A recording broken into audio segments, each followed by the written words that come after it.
All right, welcome you guys. This is producing synchronized webcasts from multiple locations. My name is Shawn Lamb. I am a writer for streaming media producer, and as well, my main thing that I do is I'm a video producer, and I run my own company in Vancouver, Canada called Shawn Lamb Video Inc. If you want, you can check out my Twitter page at Shawn Lamb Video, pretty simple. But today we're going to be walking you through a bit of a case study, a project that I produced this past June that when I was at Streaming Media East earlier this year, I asked a bunch of experts, could this be done? Can we connect two locations via webcast and output one stream to viewers and everything be synchronized, the sites being able to communicate with each other without any inherent delay? Could it be done? How could we do it? And the answers came back, no. I'll show you how I did it. But first, a quick little bit of background here. I'll tell you a bit about the business side and the personal side here. So I've got a professional accreditation. Over the last 12, 13 years, I've produced about $1.5 million in video out of my little company. I still run a home-based business, but I travel around the world producing videos, being a technical director, consulting, and all that stuff. This year, I was the co-author of 2 video editing books. If there's anyone who was in the room for the prior session, Jan Ozer was the lead author on one of the 2 books. They were on Adobe Premiere Pro Creative Cloud. I've won 5 video production awards, written about 60 articles for Event TV Live, and Streaming Media Producer. And 12 years done in business, on my 13th. On the softer personal side, I've got a home office, I own a studio. It's on the back of my property. It's a 1,000 square foot studio. And that's really, for me, that's a dream come true to be able to get to that point in my career and personal life that I've got that, property, and I've got a studio on the back there that I can do webcasts out of, and that was the location for this case study. 2 twin girls, they're 2 years old, and my son's almost 4, and been married for 6 years now. Now, I'll tell you a little bit about the webcasting background I've got and some of the equipment, because don't have a long history of it, but if you look at the stuff I've used, it looks like it is a really long history. So I started off getting into webcasts by working with a webcasting company as their video producer. I was independent. They'd hire me on contract basis, and the contract actually came up because of a barter network. When I first started up, you're trying to get business, and one of the things I did was join networking groups, and join a barter network was another one. And essentially, you trade services for virtual barter dollars, and you can buy, once you earn those dollars, you can buy stuff from other providers that accepted them. And one of the companies that approached me was a webcasting company. They wanted a video camera operator. And so this was kind of my entry into the foray of webcasting from the camera operator side. At our peak, we produced a series of conferences spread across Canada in, I think, 8 or 9 of the 10 provinces at the same time. So I had 10 crew out in 8 provinces. 6 of them were broadcast sites. So one site, a broadcast site, would transmit a 45-minute keynote.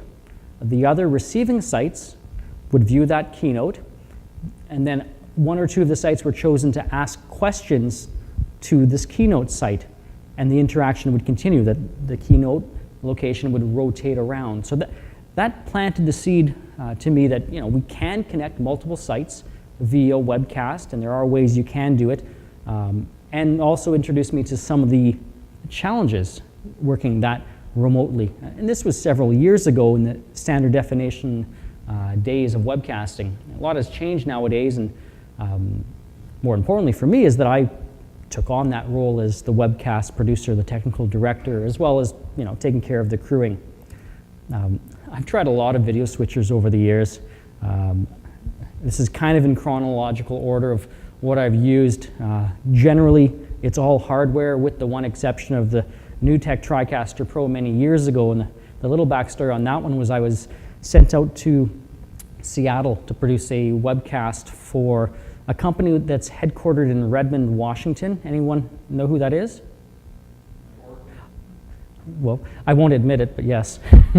And I got held up at the border. Not me, but the equipment that was sent in advance of me was held up at the border. So I found this out about 3 hours before this webcast was set to begin. Well, 3 hours before, sorry, I was set to set up with my client. I needed to replace everything. Nothing was going to get there on time. And so we did what we could. We went on Craigslist and we just started searching, called all the rental stores, and we found a lady in Redmond, Washington, whose daughter was this child prodigy. She was 9 years old, and she taught university classes via webcast from her home studio, her basement studio. And she had this equipment, and she actually took out a Craigslist ad because she wanted to hire someone to help produce these webcasts. Well, it was pretty lucky for us because she had all this equipment, so we arranged to rent it all, move it to the hotel location, got it all set up. About 15 minutes before the client arrived, we were ready to go and do a test for the next day webcast, just to show you how nice it is when you're working sometimes with that all-in-one solution like a TriCaster. I mean, that was back in the day of the TriCaster Pro. Now, you're up to, what, $4 grand for the TriCaster 40, and then 20, 30, 40 grand for the digital high-definition one. So the price point is definitely a lot higher than it used to be. But that's just a bit about that workflow there. Streaming services I've used in the past, started with Livestream, moved to Amazon EC2 using, I guess that would be Flash servers. Watershed, which was the white label of Ustream. White label just simply means it's non-branded, it's a pay-per-use. And then they eventually closed that down, but I forged a relationship with Ustream, and now I'm an enterprise user for them, and that's what we used in this project and what I use for all my webcasting nowadays. Video hardware, I mean, I've run the gamut from FireWire.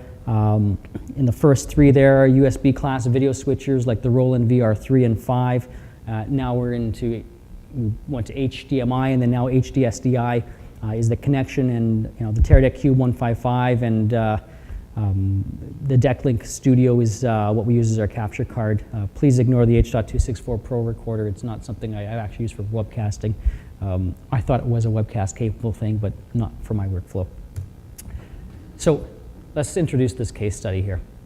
The opportunity presented itself to me, I would say right after NAB, so we're talking maybe May, and this was a June project. We didn't actually sign the contract or get an agreement until 72 hours before we went live on this thing. But the opportunity was to connect two locations 5,075 miles apart using webcast technology. We were to output one webcast stream to viewers. So we took an incoming feed from Germany, and we had 3 cameras in our studio, and we needed to combine that feed with PowerPoint and output one stream that was synchronized. Requirements: no delay, proceed to the viewer. And of course, you always get this curveball. They wanted the ability to do a quad view as well, which wasn't possible in my video switcher. The video switcher I used here was the Blackmagic Design ATEM 1ME, which was capable of one picture-in-picture. Location 1, Erlangen, Germany. There was a CEO at a university campus. It was a single shot. No panning, no zooming, that's it. Location 2, Port Coquitlam, BC, my studio. We had 3 panelists, a CEO and 2 medical clinicians, and 1 moderator, off-camera, audio only. We had a studio audience mainly of handlers. I think some press might have been invited, but I'm not sure who all was there. I was way too busy. My client was there, who wasn't the company that this was produced for. I was a third party. And then my crew of about 5 producing this. So 3 cameras, 2 video switcher operators, a technical director, audio technician. If you do the math, we didn't have enough crew to man everything. 3 cameras, 1 per panelist, and single shots only. So the challenge number 1 was synchronizing the 2 webcasts. So from Erlangen, Germany to Port Coquitlam, we didn't know what the latency delay was going to be until we tested it. Unfortunately, we couldn't test it until the day of the event because the German crew that wasn't hired by myself, was hired by the client directly, was testing well, they were in a completely separate city, and they weren't slated to arrive until the day of their webcast, which was afternoon, morning for us. So we estimated about 8 seconds based on the delay in their first test center, and I believe this would have been using RTMP for those that are on that technical side rather than HTTP. That wasn't anything we had an influence over, and I only really just learned that this morning speaking to Alden from Ustream at a panel discussion he had, that some of the channels now, they seem to be moving things to HTTP, and if that was the case throughout this whole process, the latency delay would have been a lot greater. It would have been in the range of 30 seconds, just the way HTTP puts things in packets. RTMP is a little bit different. So in one sense, we got a little bit lucky because the delay was a lot less. It ended up, this delay was 15 seconds. So 2 webcasts. One was incoming from Germany, and then we need to output from my studio.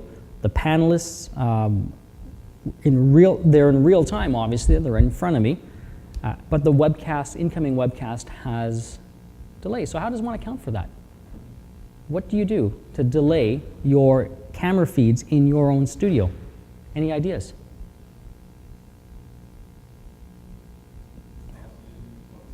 Pause. Well, the thing is, you can pause between responses, but still the lips and everything is delayed, and they wanted a conversation. So let me get into that in a bit. Challenge number 2 was a quad view. That was really, it actually was an easy solution off the top of my head. I knew what to do, and it was a quad view where Matrox had a micro quad. They just announced NAB, and I got it just in time. But the challenge as well is the quad view needed to be in real time, and that was a bit of a routing challenge. Challenge 3, this was the big one, 72 hours notice. So conversations were a lot prior, but this was, the worst case scenario. No rehearsal possible. Panelists were unavailable. It was a 7 a.m. start in my studio webcast. They weren't showing up until right before. No rehearsal possible. Germany was unable to test from their actual location. We told them what we wanted their backdrop to look like, and in the end it looked different. We had a mid-afternoon site visit by the client the day before for the first time, and they ordered a ton of changes, which completely occupied all of us. And we already had 2 shoots scheduled 2 days before and the day before. And that also presented challenges because our crew was everywhere and very short-staffed. Challenge 4, real-time communication. That was a need. We needed the panelists at both locations to be able to hear the other location without delay. So we couldn't have them communicate over the webcast. They had to communicate via low latency connections. Challenge 5, there's a lot of challenges in this one, the connection diagram. I arranged for all the equipment I thought I needed, but I had no idea until we got it all there how it would connect, and that diagram kept on changing hour after hour after hour in that critical 72-hour period. That paper would get crumpled up and redone. I tried computer ones, they just were too slow to get working. I had no idea who the heck would operate one if we had enough crew, and I couldn't get any more. So here is our final connection diagram. Things going everywhere, tons of equipment in there, and that's what we went live with. It's not what I would do if I was to do it again. I'll explain some of my learning later on, but this is the connection diagram, and I'll take us through that in detail later on. But let me start tackling some of these issues. So dealing with delay. So I asked experts at Streaming Media East. They all said couldn't do it. So one of the things they kind of hinted towards me that I could do was to look into profanity delay devices. These are things that the networks have so that when someone swears, they can bleep it out. They've got that ability to delay that transmission. Everything's on a slight tape delay. They generally they max out at about 10 seconds of delay, which would have been fine when it was 8 seconds, but when this thing became 15, it's a good thing we didn't go that route. It wouldn't have been enough delay, although wouldn't have been the end of the world. Those are also fairly expensive devices. There's a company, I think out of Montreal, that makes them, and they actually couldn't get it to us fast enough anyways. It's one of those things, they kind of build it to order. When someone orders it, they don't tend to have too much inventory because the networks kind of, They don't just come and go overnight. They plan. So the video delay, we had to delay the 3 camera feeds in Canada to match the incoming delay from Germany. That was the easiest way because the incoming already was pre-delayed, so we need to delay what happened here. And the easy way, the way we came up was to use a device that wasn't intended for that purpose, but could do it. And it was the NewTek 3Play 425 was what we used for the delay. Now that device is an instant replay machine. It has the ability to buffer video indefinitely, so I can delay the playback of what I'm recording 10, 15 seconds. You just have to manually hit the button, and time it and guess and get it right, and hopefully you're synchronized. And it has 2 video inputs, so we could delay 2 incoming signals. We had 3 cameras, so we had to mix before it came in, delay the program output. We also had the quad view, so that was a bit of a challenge working that out. And that was that quad view really threw a wrench in everything, but we got it. The submix was switched using a software control panel. That's on the ATEM1ME. So the ATEM1ME is a unique video switcher in that it has software control panels, meaning just software on laptops connected via Ethernet over your, right up to the machine itself. And I could have up to 6 operators, 6 laptops, 6 control panels open. One person would control the program output or the aux output. There was 3 auxes, so we could have actually up to 4 different mixes going on at a single time. So we would do that mix of the studio 3 cameras. We'd pick who we'd want to focus on. That was sent to the delay. We'd also at all times having had all 3 go into the quad view using only 3 of the 4 available quadrants, and that was delayed. And then we'd have to add in a picture-in-picture of the pre-delayed webcast from Germany coming in, and then that really was the secret, how we got everything to be synchronized. Now the audio was also a big consideration in terms of we wanted the audio to follow the video. So on the delay, and we couldn't put the audio into the cameras and pass it through that way. It wouldn't work. So we put the audio through a mixer, a soundboard for our studio audience, and that went into the video delay device. So it was delayed in time with the video there. So this is the ATEM1ME that we use. It's $2,500. This is the switcher, which is a rack mount unit, and then you connect that to a panel, either hardware or software. You can even connect to laptops, iPads and Android devices. The NewTek 3Play 425, this is what it looks like here. I think that's it's $21,995 is the price I was able to find online for the thing. Audio delay now. So audio from the panelists was mixed in the soundboard, output fed directly into the 3Play 425. And for archive purposes, each camera was equipped with an additional wireless receiver for ISO audio. So each panelist wore a transmitter, a wireless lav mic, and there was 2 receivers for each. These are radio frequency devices, so you can have multiple receivers. And one receiver went to the soundboard, and the other went to the camera. The camera's audio was only used to record ISO, because we knew we'd probably need to re-edit things later on. And the audio that went into the webcast and the feed and all that stuff was from the soundboard and mixed down. Real-time communication challenge. Now, this was one that my client actually came up with the answer, and it was a phone bridge, a dual digital telephone hybrid interface by Gentner. It's now Comrex. And essentially what this does, it allows you just to put an XLR feed into this box, which goes into a phone line. And they had one on their end, so we can talk over phone lines and low latency using these type of devices. And that's how we allow them to talk in real time. And they could hear each other. They also had Sennheiser, Evolution 300 or the 500 series in-ear monitors, IEMs. So they had in-ear monitors so they could hear what was going on. So that's the audio component there. So this is what the Comrex or the Gentner thing looks like. It's a rack mount unit, so it's we had two of them in our studio. We had a different brand on the second one there. But they wanted to connect in media as well if they wanted to phone in. Sometimes people call these a phone bridge. The quad view requirement, I kind of went through that already. We need to show the three panelists in Canada and the CEO in Germany in a quad view for the intro and the Q&A. It wasn't often we needed that quad view, but they thought it was really cool. They wanted it. So incoming, each of the three camera signals in Canada were split using a converter or a DA.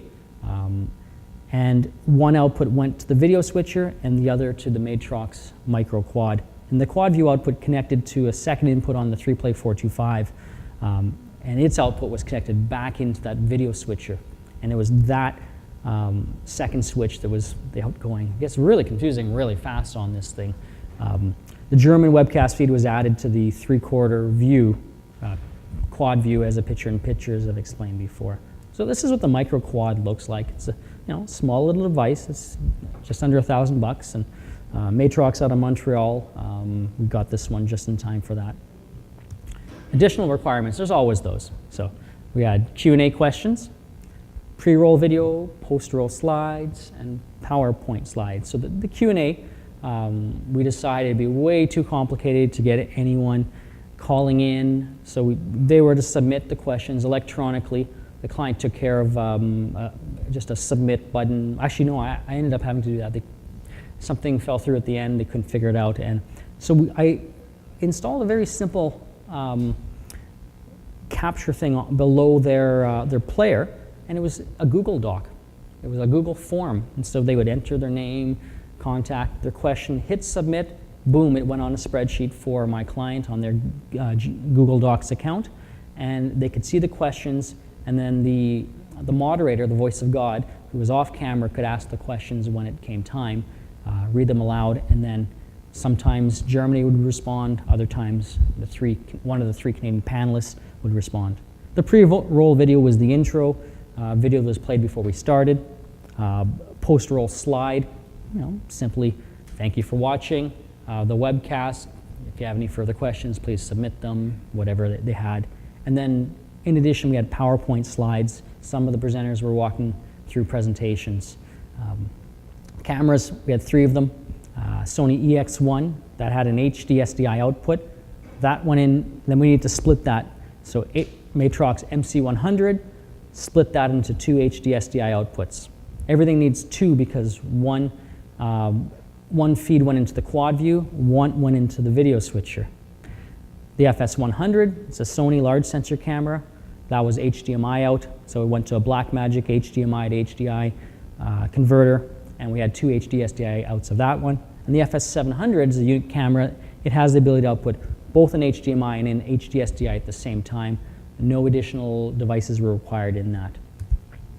On the Blackmagic ATEM 1ME, we inputted those 3 HD SDI outputs from cameras 1 to 3, and the output of the HD SDI from aux 1, so that was the output, went into the TriCaster, which was delayed.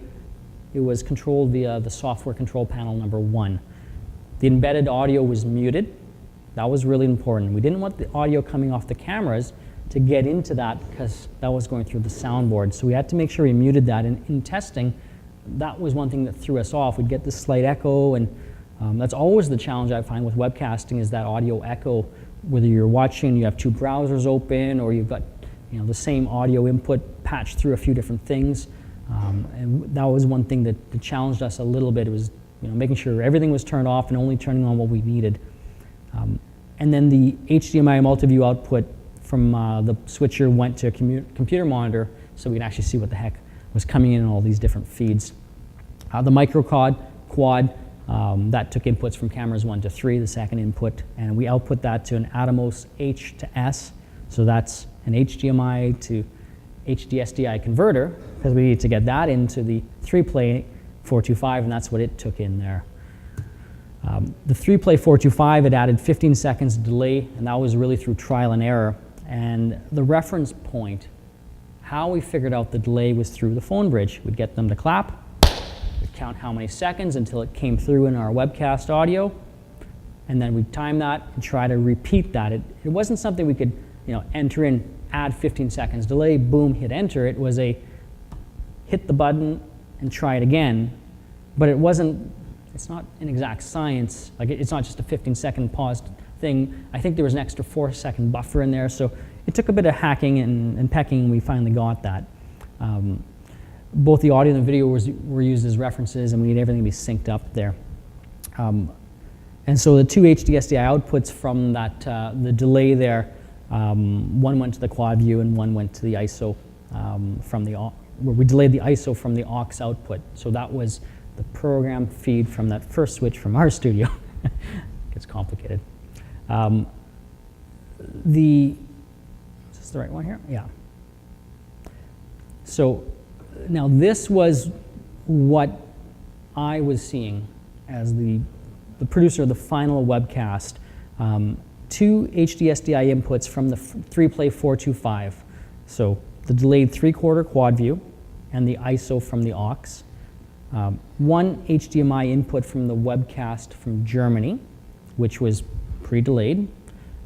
One HDMI input from a Canadian PowerPoint presentation, or the pre-roll or the post-roll from that. And that was one of my mistakes.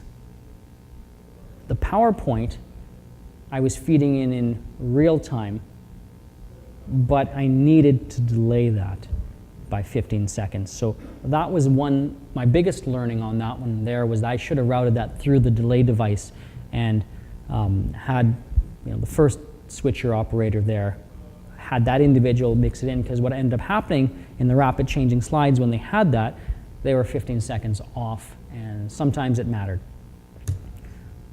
The outputs of the ATEM1ME, it was controlled by software control panel 2, that's what I was controlling, and the multi-view output of that one went to a Blackmagic Design Smart View monitor, a 17-inch one, so I could see what was going on.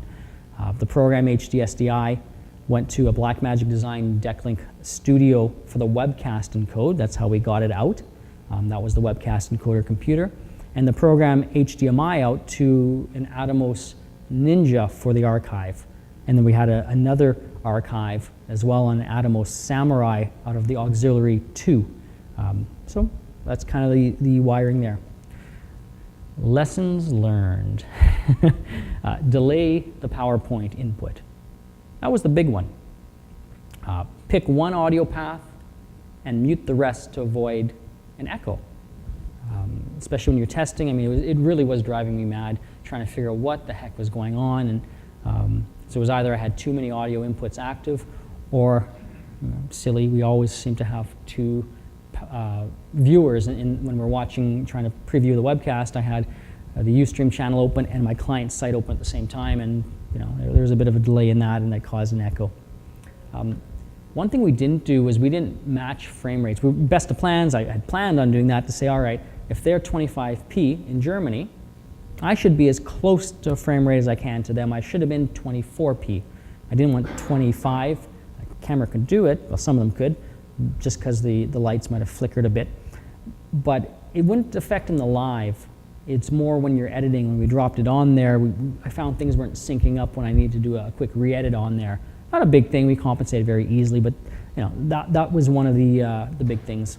And then, I mean, it wasn't something we could have done, but planning a rehearsal with all panelists, factoring startup, setup time, all that kind of stuff. So that in a nutshell is the case study of how we did it.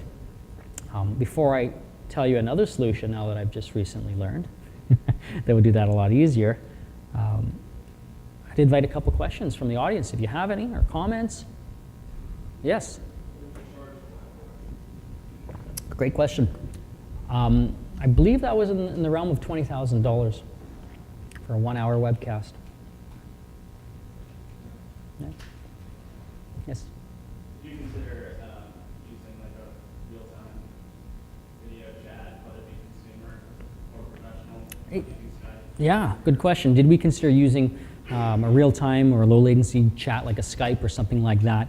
It was part of the initial talks, but because the individual in Germany was a CEO of one of the world's largest biomedical companies, they wanted that individual to be on as equal ground as possible as the panelists in my studio. So they needed an HD stream in. They didn't want a webcam feed. So it came up in the discussion. It was quickly vetoed. We could not have that individual look different. And a webcam potentially would have had that issue. The strange thing is that at the beginning, they even contemplated not disclosing that that individual wasn't in the same continent as the panelists, pretending they're in the same room. And to me, that seemed a little bit ludicrous. I mean, why not? There's that whole cachet, the coolness that we're connecting the CEO in Germany,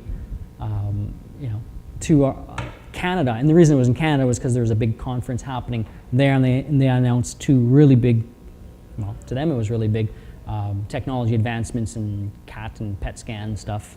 So, good question. Yes.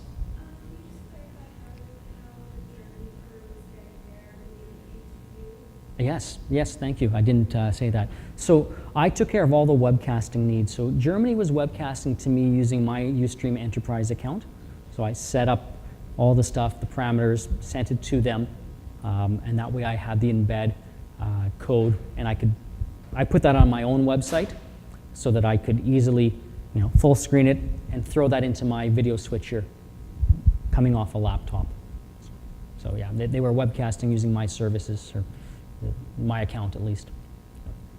Yes? Did you ever encounter any buffering on that regular? We were very fortunate. There was very, very minimal buffering.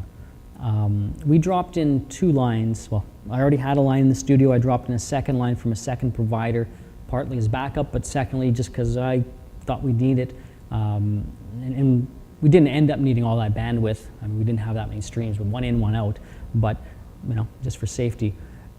I did see some buffering every now and again, but there was 2 things that were nice about that. One is the buffering sometimes happened when Germany wasn't live, and other times if it was full screen on them, a viewer, as long as the audio maintained, which the audio seemed to maintain, it was the video sometimes that buffered, the viewer wasn't always aware if that was them, their side that was buffering, or if it was the incoming Germany feed that I was rebroadcasting. So sometimes it was Germany that was buffering into me, but critically, the audio never dropped the entire time, and that was pretty good. And when it did buffer, at least held the image, that incoming image. It didn't go black or white or anything like that. So, yes, in front. Yes, I will show you the sample. I'll take one more question and let's show you the sample. Okay, well, let's do that. Let's show you what this thing looked like, because that probably is half the point of why you're here. It's not that exciting, but here we go.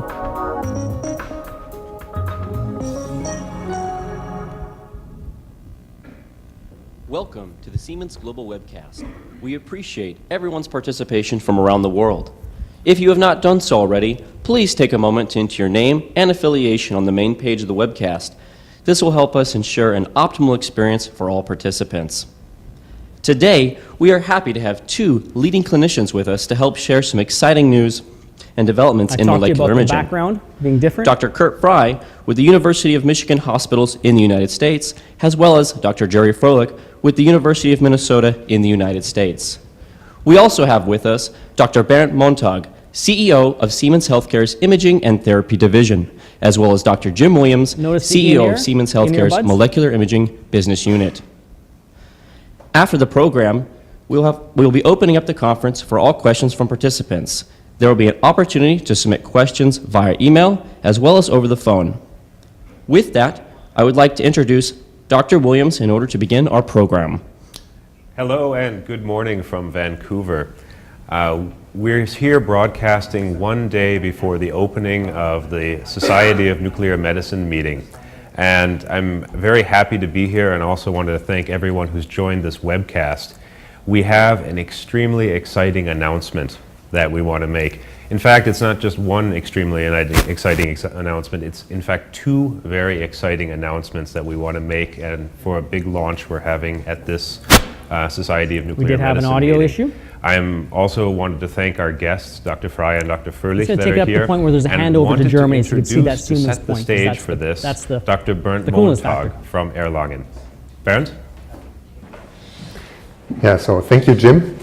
Welcome everyone from sunny Germany. Yeah, so we have So that's, the handoff. We wanted that seamlessness. You could see the in-ear monitor. You could also see their backdrop didn't match ours at all, and it didn't have the look they wanted. They were, I won't get into the happiness of the client, what they didn't like about it so much, but we can tell that that wasn't something they loved.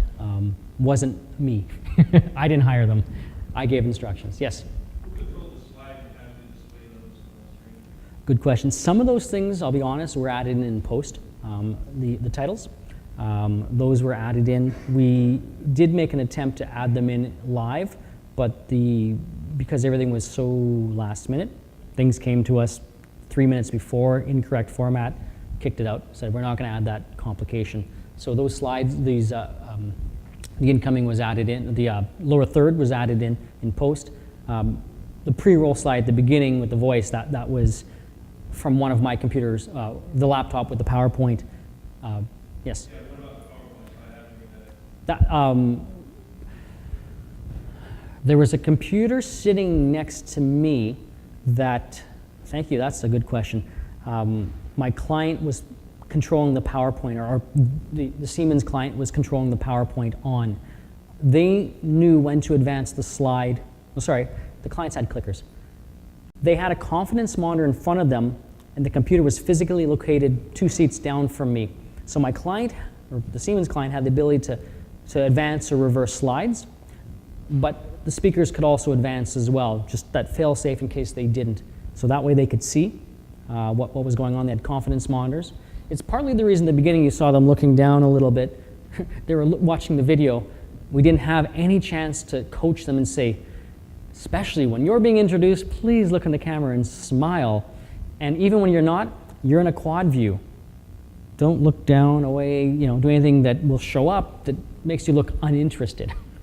Because that wasn't the perfect execution of that introduction there. It wasn't horrible, but this is a technical presentation. We pulled it off.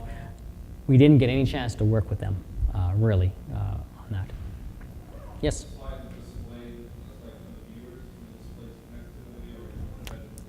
I'll skip ahead to it. Everything was full screen except for the quad view. general I'm of gonna the whole mute this. procedure. I'm just going to see if I can skip and just show you a slide coming up just randomly, but yeah, there we go. One of the challenges we also had, I just paused it here, but we also had a challenge that the slides weren't pre-vetted. I didn't get a chance to look at them. And a lot of them had transitions and animations and reveals within them. When I get to see these in advance, or slides in advance, and when I get to coach people on how to design them, I tell them, widescreen please. We're in a widescreen world. Stop giving me 4:3 because won't fill up the screen with webcasting on. As well, don't do reveals. It just doesn't work in the PowerPoint for the viewing audience, because I have to keep on switching back to that all the time just to show that extra increment. And the reveal is sometimes okay on one slide if there's a big announcement or something, but no, it doesn't work in this environment, especially when you have a line and a blank slide. Yeah. Anything else? I'm going to throw up this last thing here. Some very good questions there.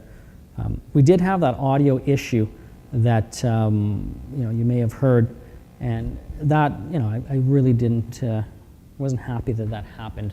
I'm not sure exactly where that dropout came from, because we are in the practice of scanning frequencies for available, and we know how to choose banks. We choose one bank. We're using Sennheiser mics, and everything within that bank, so there should be no intermodulation. I'm not over a flight path. Then all of a sudden something gets introduced. My hunch was that just how it connects into the transmitter wasn't screwed down properly and was causing it, and it was the main speaker whose mic had that issue. So that was one little thing I wish we could have resolved, and we didn't have the ability to run in and switch the mic because there was it was just too tight of a studio. There was no free hands. We did have extra mics sitting around though. Anything else? Yes. Oh, it is.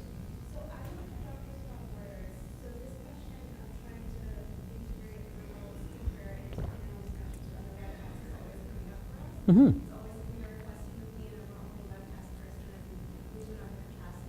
Yeah.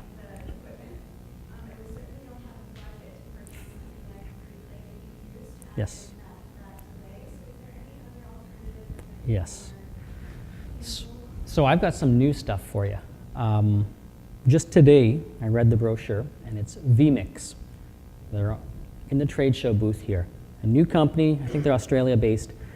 What they came out with is, let's say it's a competitor to Wirecast. It's software. It works on computers. It can work on any one, but you're probably best to use the ones that are pre-built by manufacturers that integrate them properly. Their software has the ability to introduce delay on incoming feeds. So they probably could have done exactly what I needed them to do with one piece of software. Were you there? How much was that software? Was it under $500?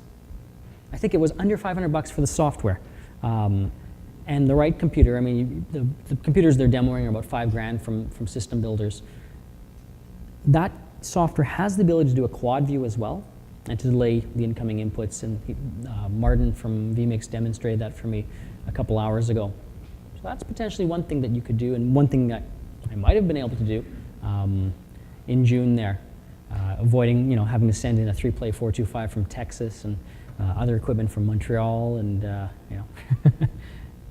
so, I may not.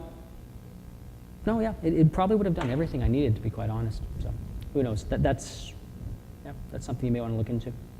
It's a very portable system. One Beyond makes those nice computers, next-gen computing.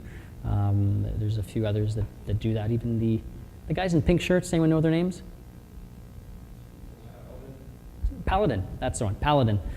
They make the computers that have the capture cards built in, and some of them are agnostic. You can load that kind of software on there. So, good question though. Okay. Would you have been able to do everything with that thing, or would it be just an add-on to your switcher? I think I could have done everything, but if there was things that were, the biggest issue was that delay. Right? The quad was an issue, but I mean, that's a $1,000 add-on. That delay was the big one, and apparently it can do it. It's very RAM intensive, and it might have meant I needed to get 4 computers doing that or something, but with only 15 seconds delay, that's not as RAM intensive as, say, 5 minutes. But what Martin told me was about 5 minutes of delay on a single feed would eat up about 32 gigs of RAM. So 3 inputs being delayed for 5 seconds, I could probably handle that on my, I've got a hexacore system that I use. It doesn't have the capture card with 4 inputs, but I'm sure I could have figured out a way. But yeah, that's just food for thought. If you're looking for something like that, they might be able to help you out there. Yes, in the front.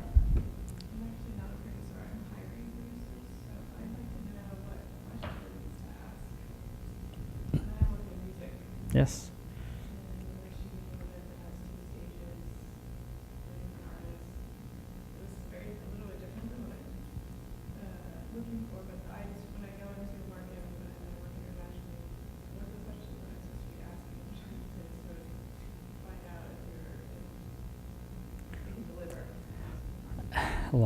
It's a good question. What questions do you ask from a producer standpoint of the person you're hiring, the live streamer, the technical director, and the webcaster?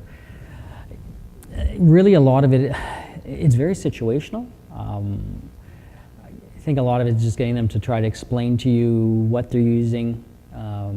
You've got to understand what your needs are.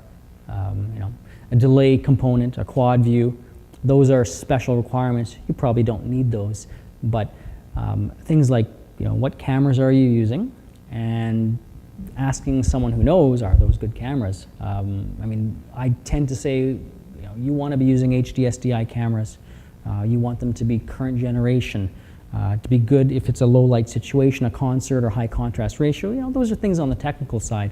It's probably not an answer I can give you in in the remaining 1 minute we have here in the room on everything to ask, but really you got to compare a few, and if you can't compare the quotes yourself and all that, you got to find someone, a consultant possibly, that can advise you on what is important and what isn't. Separate hype from real stuff there. I think interaction potentially is very important for musical clients. Chat, Twitter, Facebook, networking type of things within the embed code in there. Those are considerations as well. And what are they using? Like on the webcast side, is it ad supported? Or is it branded? Can you have your own brand? I mean, those are certain things on the aesthetic, not as much the technical, but considerations as well. So hope that answers your question. That's the time we have here for this formal part. I'm around for a little bit more if you have any questions. I do have a couple cards up here if you want to keep in touch. Thank you very much for your attention, and hope I didn't lose all of you too much in this complicated case study. Thanks a lot.